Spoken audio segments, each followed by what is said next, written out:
ហាន់សាច់ជ្រូកជាសរសៃស្ដើងគូសពងមាន់មួយគ្រាប់ចូលក្នុងសាច់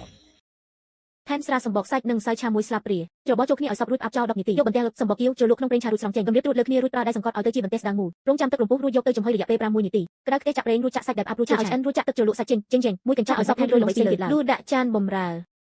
ពេលបន្ទះនំប៉័ងចេញនៅពេលនៅក្តៅមូលជាមួយបន្លែអំនិងសាច់ឆាទឹកចូលលក់ពេលកាំងឆ្ងាញ់ជាងទៀតខ្វាយទៅទៀតសូមចុចខាងក្រោមបានដើម្បីទទួលវីដេអូថ្មីចាញ់លើបន្ទះជាដុំតូចស្មើគ្នារួចហាន់វាជាដុំតូចយកទៅចំហុយឲ្យឆ្អិនហើយដាក់ចូលក្នុងចានបន្ថែមម្សៅដំណើបក្នុងបរិមាណសមល្មមច្របល់វាឲ្យចូលគ្នាសិនបន្ទាប់មកច្របាច់ញីឲ្យទៅជាម្សៅដុំបែបនេះ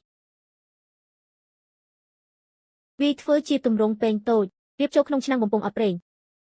អាំងក្នុងឆ្នាំងបំពងសីតុណ្ហភាព160ដឺក្រេរយៈពេល10នាទីបន្ទាប់មកធ្វើទឹកស្នូលពងទាគូសពងទា2គ្រាប់ចូលក្នុងចាន